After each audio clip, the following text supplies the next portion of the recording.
what is an entrepreneurial culture, right? So it's just taking it taking it personally, right? So it's creating value, creating something out of it, right? So it's for example, take there is an engagement that we are doing for a customer. You can go about it as the traditional ways. Okay, you know what? It's a job. My job, my role is this. Everybody else is going to do something else. Versus looking at the big picture. Where do I fit in, and how do I take it personally? How do I create value out of it? How do I then go one step forward, advise my customer about whether it's the right thing to do, not right thing to do, right? So to me, entrepreneurial is about the taking it, that passion, bringing it, taking it personally, and driving always towards value, asking the right questions, and helping your customer, your employee, whoever that you interact with. Welcome to Grow Think Tank. This is the one and only place where you will get insight from the founders and the CEOs of the fastest growing privately held companies. I am the host. My name is Gene Hammett. I help leaders and their teams navigate the defining moments of their growth. Are you ready to grow? Today we look at creating an entrepreneurial culture. So what is an entrepreneurial culture? Well, it's a place where people are taking ownership of their work. They're driving value. They're thinking beyond just the work that comes out of normal responsibility to think like owners and really create innovation and really improve things because they are thinking like an owner. So today we unpack that with our CEO of Narwal. They're on the Inc. list. They're a pretty big company, 160 employees. And so they have a lot of experience with this entrepreneurial culture that we want to introduce to you. The CEO there is Raj Kanuparthi. Hopefully I got the name right. But Raj and I talk about creating an entrepreneurial culture, why it's important. What are some of the key aspects of this? What often gets in the way when you're actually leading people that have an entrepreneurial mindset, and all of the other aspects that you need to see if this is something that you want to have more inside your culture. Now, I will tell you, it's pretty enticing to have people that are adding value, thinking around the corners, if you will, of predicting where the company's going and really driving things beyond just doing the work that they've been told to do. Now, it's enticing, but it's also hard. It's also a challenge to create an entrepreneurial culture because it's a challenge to lead people who are that driven and strong. But it's worth it when you figure out how to lead them effectively. My name is Gene Hammett. I'm an executive coach. We do leadership development, turning managers into leaders. I work with a lot of CEOs of fast growth companies like the Inc. 5000. In fact, I think we've worked with more Inc. 5000 companies in terms of leadership than any other company in the world, because we've been doing this for about a decade, and we've done this for hundreds of companies to really help their leadership evolve and really keep pace with the growing dynamics of their own industries and really pushing things forward. We would love to engage with you and get to know you. The best way to do that is through what we call executive virtual conversations. If you want to share with others and learn from others, other CEOs and executives of fast growth companies, then you can come to this absolutely for free. It's a chance to engage live in person. It's on Zoom, if you will. Everyone's used to that. But if you're curious about that, go to coreelevation.com/virtual conversations. It's a way for you to truly engage with content that is useful for your job and useful to help you scale your business. Get to know us. We get to know you a little bit. And we'd love to invite you to come. Just go to coreelevation.com/virtual conversations. We do one a month. And if the topic resonates with you, go ahead and sign up. If not, sign up and we'll let you know about the next ones. You can get recordings and you can come in and listen passively, or you can actively engage. It's really choose your own adventure. Just go to genehammett.com/virtual conversations. Now, here's the interview with Raj. Raj, how are you? Great. How are you, Gene? I am fantastic. We're going to have a great conversation about creating an entrepreneurial culture, how that really drives the success and growth of your company. And before we go any further, I'd love for you to tell us about your company, Narwal. What are you guys up to? Yeah, so we are obviously headquartered in Cincinnati. Narwal is the company name, as you got it. We are a niche technology solutions company focused on three core areas in the IT services space: automation, data, and cloud. These are the high growth futuristic areas, and our typical customer is Fortune 1000 companies, anything that has a large IT presence. So we basically help companies in these three areas trying to drive that, data is the new, currency, as you know, and then everybody is migrating to cloud and automation is everywhere, right? So a little bit about myself is I've been, on the other side as a customer for entire my life. I've led these large IT transformations in these areas. So those are the areas that we focus on. You mentioned about cloud and automation. I don't know what the next 3 years will bring, but I'm curious, what do you think will change in your business over the next 3 years? Yeah, that's a great question, Gene. I mean, I think that with the technology exploding, one of the reasons I also stepped out and started this company is that, right? So all my life I've been in technology, and lately, last few years, technology is fundamentally changing how we live and how we operate, and it's changing exponentially, right? So the whole thing started with internet, and then now, now we are into AI. The next 3 years, it's hard to imagine what's going to be there. That's where we are, right? So we just got AIs, generative AI, and I'm hearing about super power AI in just 3 years. So we are at the phase. We are in the phase of this the technology revolution. It's very, very hard to even predict what's going to happen in 3 years. The journey is exponential. So you just sort of prepare. One thing I can tell you is definitely AI, right? So we all have to be prepared for AI. Everything that you are doing today, can AI do it? That's a question that's going to come in, right? So how is whatever that I do for my customers is going to be disrupted? How much of that is going to be done by AI, and how much of that is going to be relevant 2-3 years from now, right? So is what I need to think and constantly adapt. Well, I think AI is definitely here to stay, and those companies that are harnessing it and maybe even working with companies like yours that are making sure that all of these things are aligned together with their cloud and automation keeps them moving and growing. Raj, we always do research on people before we bring them on the show and their companies and really look behind this, because we get pitched a lot about to be on our show because we've been around for so long. But your kind of perspective is you should be creating an entrepreneurial culture. What is an entrepreneurial culture? Yeah, that's a great question. So, what is an entrepreneurial culture, right? So it's just taking it taking it personally, right? So it's creating value, creating something out of it, right? So it's for example, take there is an engagement that we are doing for a customer. You can go about it as the traditional ways. Okay, what? It's a job. My role is this. Everybody else is going to do something else. Versus looking at the big picture, where do I fit in, and how do I take it personally? How do I create value out of it? How do I then go one step forward, advise my customer about whether it's the right thing to do, not right thing to do, right? So to me, entrepreneurial is about the taking it, that passion, bringing it, taking it personally, and driving always towards value, asking the right questions, and helping your customer, your employee, whoever that you interact with. I've got to ask you. You said the word "take it personally" at least 3 times, and it's a phrase that's typically negative because people will say, "Don't take it personally." Right. You're using it in a term of positiveness. Can you explain how it is used across your company?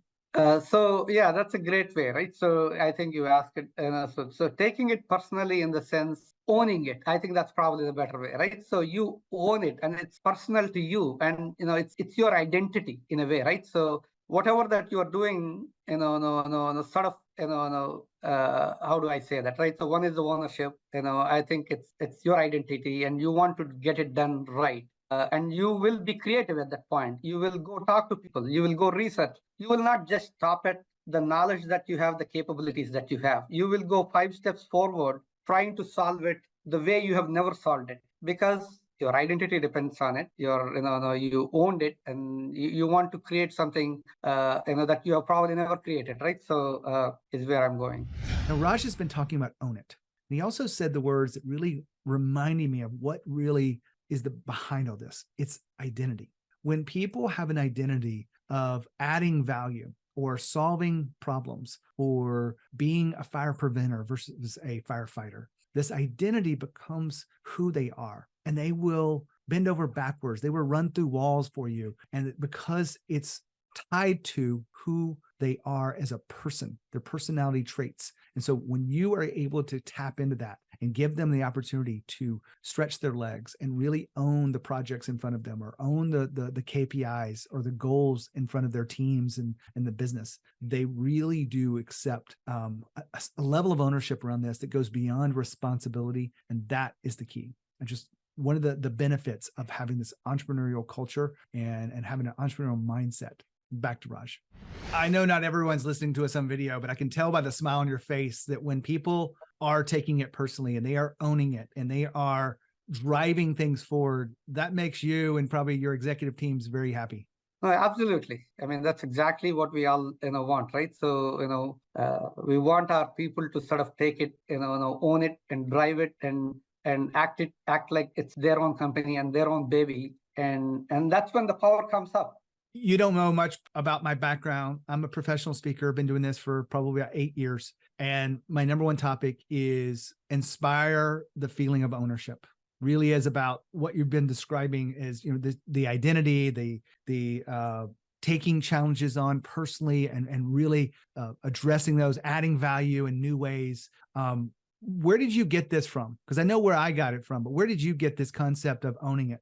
Again, owning it in different contexts, right? So, when something is very personal to you, when, it's a meaning to you, you go many times, forward, right? So where does that come from? So one is that, I'm always fascinated by business, one. And then about creating value, definitely, at the core of it, it's about whatever you do, it has to add value to somebody. Then of course, that business sustains, right? So when you own it, be it, and I've been on the customer side all my life, and I've led, many large, complex, projects across Fortune 500 companies. And every one of them has a ton of challenge and ton of complexity. And the only way to get them done is that, to a level that it needs to, you fully need to own it. When you own it, you won't just ask the standard questions. You go 5 steps forward and you anticipate things that come up every meeting that you go to in front of a lot of people, right? So you anticipate, you try to drive that end product. You have the vision in mind, this end product, and you constantly move forward, as opposed to just, addressing that challenge that day and a particular meeting or particular task on the hand. We're talking about creating an entrepreneurial culture. I think a lot of people misinterpret that. They think that we're incubating other entrepreneurs. I believe this, and actually own it's one of our company core values. But are you having challenges with people leaving your company to be entrepreneurs because you have an entrepreneurial culture? That's a great question. So luckily, fortunately, we don't have much of that, but we had some scenarios where some people have left and they've started their own companies. Obviously, that's a tough one for an entrepreneur to deal with, because those are the exact same people that you want inside the company, right? So because they get it, they drive it, and they have the passion. And I am not worried about potentially them competing and all of that. Pie is so big, market is so big, but it's just that what could I have done to figure this out, and that person could have stayed and created the same value for them that they would not have left, because I'm all better off for I'm better off keeping them inside, right? So absolutely. So that's the challenge. I get the concept, but most people are afraid, I think, unnecessarily, because it's rare that someone actually does leave, because no one really wants to be an entrepreneur when they realize what it is. Looking back at your career, my career, I'm a multi-passionate entrepreneur. I have multiple businesses even today. It's not for the faint of heart. It takes a lot of courage. It takes a lot of guts and resilience to be able to do this. And a lot of people love the comfort of that paycheck, but giving them a chance to operate and think like entrepreneurs inside their jobs gives them a sense of freedom. Have you found that to really allow people to grow at a faster pace? Absolutely. That's the only way. And that's how we try to build the company here, right? So I bring great people, and right off the bat, our interview process, everything is around that, right? So this is not a job. If you're looking for a job, you need to think about it. But on the other hand, you get complete autonomy, freedom, empowerment, but also comes with accountability. So equally, so if you are willing to take that risk, if you are willing to own that accountability, and on the other hand, you get the empowerment and freedom, and this is the thing for you. And on top of it, you are passionate about what this role is, what you can create, create a company within company. That's my motto for everybody in the company, right? I tell the same thing with HR, finance, not only just the business functions, but even the supporting functions like HR and finance. You have the opportunity to create a world-class HR function here. Don't go by the conventional wisdom. Understand the company, understand our employees, and be creative about how you can care deeply for our employees. Same thing for our salespeople. You know what? Be genuine, be authentic. If we don't sell it, so be it. I don't care. Because if you're genuine, you're authentic, and you're passionate about it, we will do well. And if we have to deliver a tough message to customer and say no, so be it. They'll respect us more for it, right? So one, bringing that passion, and then the sort of that create a business within a business, right? So take your particular department or your particular role to be your own boss, your CEO of your own role. So that's how we sort of try to build that culture.